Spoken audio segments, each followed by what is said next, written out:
Olá a todos, espero que estejam todos bem. Hoje a gente vai fazer mais uma correção do PET, tá? A gente vai fazer o volume 5, semana 4, tá? A gente já finalizou ele ontem, né?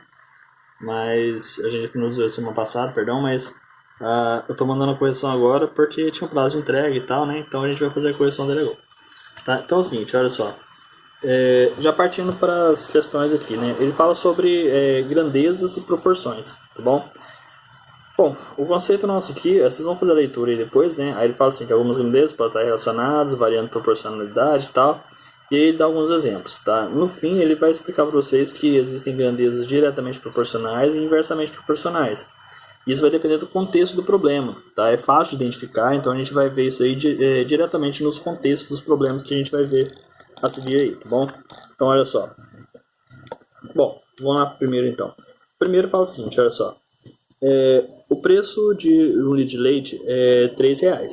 Complete a tabela abaixo e responda as suas relacionadas às grandezas, né? Tá aqui. Produto, total a pagar, diretamente proporcional, inversamente proporcional. Beleza, então a gente vai preencher essa tabela aí. Então, olha só. Ali eu tenho 1 litro de leite custa R$ 3, então 2 litros vai custar 6, né? E 3 litros custam 9, 4 litros custam 12, ou seja, é só eu multiplicar. Então, 1 vezes 3 dá 3, 2 vezes 3 dá 6, 3 vezes 9, 3 vezes 6, 3 vezes 3, 9 e assim por diante. Aí a gente respondendo ali, né, o que acontece? Ele quer saber se é diretamente proporcional ou inversamente proporcional. Para saber se é direto ou inverso, é só olhar aqui. Se o número de litros de leite aumenta e o preço também aumenta, eles são diretamente proporcionais. Agora, quando um aumenta e o outro diminui, isso quer dizer que eles são inversamente proporcionais. Então, nesse caso, se eu aumentar a quantidade de litros de leite, eu vou pagar mais. Então, eles são diretamente proporcionais, ok? Aqui embaixo a gente pode ver o que ele fala, né? 1 tá para 3, 2 para 6 e já tem a resposta ali embaixo.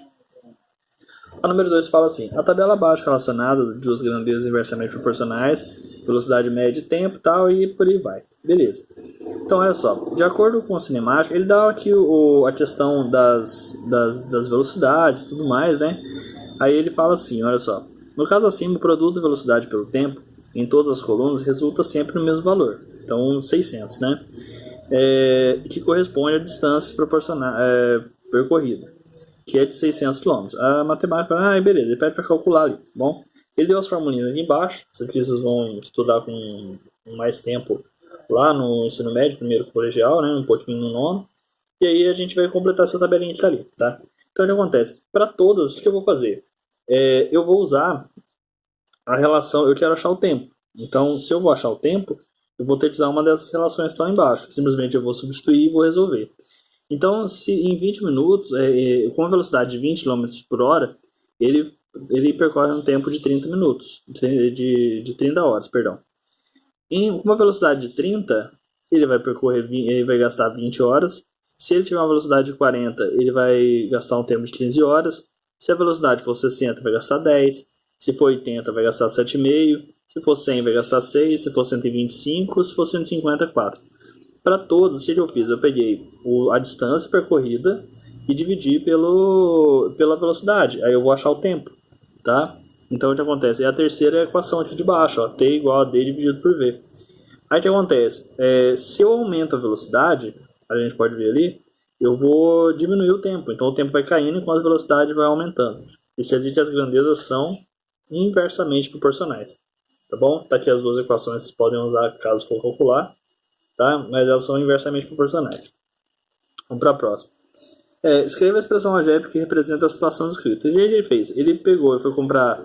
Ele comprou uma quantidade de litros de leite, lá, né? 1 litro de leite. Comprei 4 litros de leite e paguei 20, com uma nota de 20 e recebi 4 de troco. De cabeça você vai saber fazer. Você vai saber, porque se ele comprou 4 litros e sobrou 20, de 20 sobrou 4, quer dizer que ele gastou 16. 16 dividido por 4 vai dar 4, né? Só que acontece, enquanto o preço do litro de leite representa... Tá, beleza. Aí a expressão algébrica para isso seria o quê? Seria os R$ 20 que ele tinha, menos os 4 litros de leite, ó, menos 4p, que é o preço do leite, é igual a 4, tá? Que é o que sobrou. Aí ele fala assim, se você comprasse 3 litros de leite, qual o valor total a pagar? Aí nesse caso, a gente tem que resolver, né? Então tá ali, ó, se eu tenho 20 reais menos 4p igual a 4, e aí eu resolvo essa equaçãozinha aqui, eu vou achar que o litro de leite custa R$ 4. Aí o que eu vou fazer? Na primeira, se você comprar as 3 litros de leite, nota que 4 vezes 3 dá 12, então eu vou pagar R$ 12. Aí na segunda pergunta, quanto você deveria receber de troco se pagar a compra com uma nota de R$ 20? Então ele falou assim, quanto você deveria receber de troco? Aí no caso eu tenho R$ 12, deu 20 menos R$ 12, vai sobrar R$ 8 para mim, tá bom? Posso, que é bem simples, né? Vamos para a próxima. Letra B. Considerando X quantidade de produto, Y preço total a pagar, preencha a tabela a seguir. Aí já deu ali, né? Aí Y igual a 4X. Aonde for o lugar de X eu vou trocar pelo valor que ele me dá, aqui nessa primeira coluna, né? Embaixo do X ali. E eu vou substituir. O que acontece? Y igual a 4 vezes 0, que é o primeiro, né? Então, 4 vezes 0 dá 0. Aí eu, né, na segunda, mesma coisa. Então eu tenho, no lugar do X eu vou colocar 1. Então aqui vai ficar 4 vezes 1 vai dar 4. E aí não esqueça de preencher a tabelinha ali. A próxima, mesma coisa. 4 vezes 2 vai dar 8. 4 vezes 3 dá 12. E 4 vezes 4 vai dar 16. Certinho? Preencher a tabelinha ali. Aí o que acontece? Nesse próximo aqui ele fala o seguinte, ó. Marque os pontos x e y obtidos, tá? A gente vai usar aquela tabela que a gente viu antes. Então a gente vai colocar ela aqui do lado. Então aqui, olha só. Então no 0 é 0 em x, 0 em y. Tá? Vou colocar aqui. Depois eu vou colocar, quando for 1 em x vai ser 4 em y. Tá ali. Né? Quando for 3 em x vai ser 12 em y. E quando for 4 em x vai ser 16 em y. Tá? E eu poderia continuar essa tabela aqui, ó. Tá? Poderia ir continuando e tal, e assim por diante, tá bom? Então aqui, preenche a tabela. Se eu quiser, eu posso traçar um gráfico aqui para poder ver a reta e ver onde que ela vai dar. É simplesmente eu vou ligar esses pontos. Aí eu tenho uma função do primeiro grau aqui, tá bom? Beleza, dando sequência, então a gente tem a próxima aqui, ó. Um veículo viajando a velocidade constante de 120 km/h gasta 3 horas em determinado percurso. Considerando que as velocidades de deslocamento sejam constantes, qual seria a sua velocidade se o tempo gasto nesse mesmo percurso fosse 6 horas? Bom, é 100 km por hora. Aí o que acontece? Isso aqui eu posso usar uma regrinha de 3, porque ele me deu 3 valores, eu preciso achar o quarto valor, se ele ficar numa regrinha de 3. Ou seja, é a velocidade e o tempo, são as duas grandezas envolvidas aí. Então no primeiro caso, a velocidade é 120 e o tempo é 3. Tá? No segundo caso, ele me deu o tempo, mas não deu a velocidade. Tá? Então vai ficar 120 sobre x, 3 sobre 6. Bom, o que acontece aqui? Primeiro eu vou ter que olhar. Se a velocidade sobe, o que acontece com o tempo? Ele cai, certo? Eu vou gastar menos tempo se eu tiver uma velocidade maior. Para resolver então essa minha regra de 3, eu tenho que fazer com que as grandezas elas estejam apontando para a mesma direção. Ou seja, eu vou ter que inverter uma das duas. Então, tanto faz, tá? É a escolha de vocês. Eu vou inverter o tempo. Então, beleza. Agora o que acontece? Eu vou ter uma regra de 3 e vou resolver. É só multiplicar cruzado. Vai ficar 3 vezes 120 igual a 6 vezes x.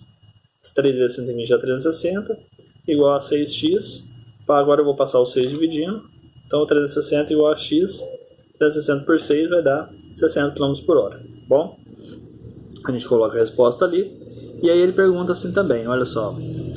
As duas grandezas são diretamente ou inversamente proporcionais? Bom, a setinha já mostra para mim, né? Elas são inversamente proporcionais. Ok?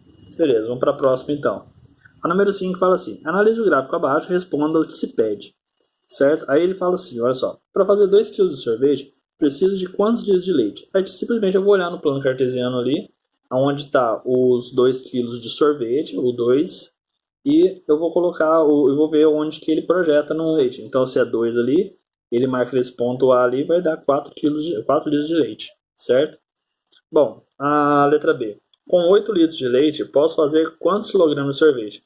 Beleza, então eu vou olhar ali o 8 litros, tá aqui, e aí ele vai me dar 4 kg de sorvete, tá? Tá o ponto B ali, tá? Eu tô colocando um minúsculo, tá? O ponto a gente não representa por letra minúscula, representa por letra maiúscula. Eu só coloquei porque é a pergunta, tá? Pergunta A, pergunta B.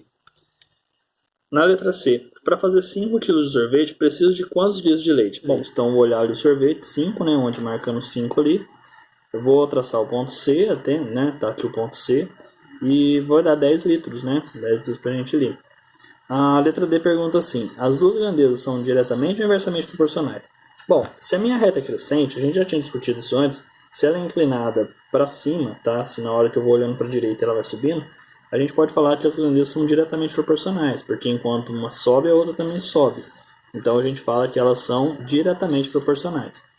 E com 100 litros de leite eu posso produzir quantos quilogramas de sorvete? Bom, nesse caso é o seguinte, a gente vai ter uma expressão ali e a gente viu que o sorvete ele é metade do leite. Então se eu colocar sorvete igual a L sobre 2, ou seja, metade do que vai colocando de leite, eu vou ter a quantidade de sorvete em função do leite. Tá? E aí o que acontece? Como ele quer ali pra gente 100 litros de leite, então no lugar do leite eu vou pôr 100 e aí na minha equação eu vou achar o sorvete. Então aqui vai ficar 100 sobre 2, né? Então o sorvete vai dar 50 litros. Ok? É uma quantia meio simples. Bom, aí a próxima tá aqui a receita, né? Que foi dada pra gente. 2 copos, né? Que equivale a 200 ml, 1 copo 200 ml e assim por diante, tá bom? Aí ele fala assim, olha só. Na primeira questão, para se fazer 2 bolos utilizando essa receita, precisa de quantos copos de farinha de trigo? Bom, se a gente voltar na receita lá, a receita fala que precisa de 2 copos de farinha para fazer um bolo. Então, para fazer 2 bolos, vai precisar do dobro. Então, vão ser 4 bolos. Vai ser 4 copos, perdão. A letra B. Para servir 40 pessoas, precisa fazer quantos bolos da seguida receita? Bom, no caso, 40 é 8 vezes 5. Ali ele falou que a quantidade de pessoas que pode servir esse bolo são 5, então para 40 tem que multiplicar por 8. Então, no caso, eu vou precisar de 8 bolos para servir essa quantidade de pessoas, tá? A letra C. A mamãe fez receita de bolo para servir o lanche nos amigos. Ela usou uma dúzia de ovos, né? São 12 ovos. Quantos bolos ela fez? Um bolo normal, ele usa 3 ovos. Como ela usou uma dúzia, que é 4 vezes isso, então ela fez 4 bolos. Bom, seguindo esse daí, cada bolo serve para 5 pessoas, então o total de pessoas que ele pode servir são 20 pessoas, tá bom? E a última aqui, dispondo de todos os demais ingredientes em quantidade suficiente com 1 litro de leite. Posso fazer quantos bolos? 1 litro de leite é 5 vezes o que a receita pede. A receita pede 200 ml de leite, né? 200 ml de leite. Como são 5 vezes, ele vai poder fazer 5 bolos, ok?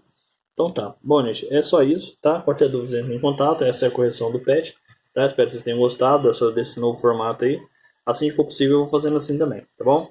Um abraço a todos aí e tchau.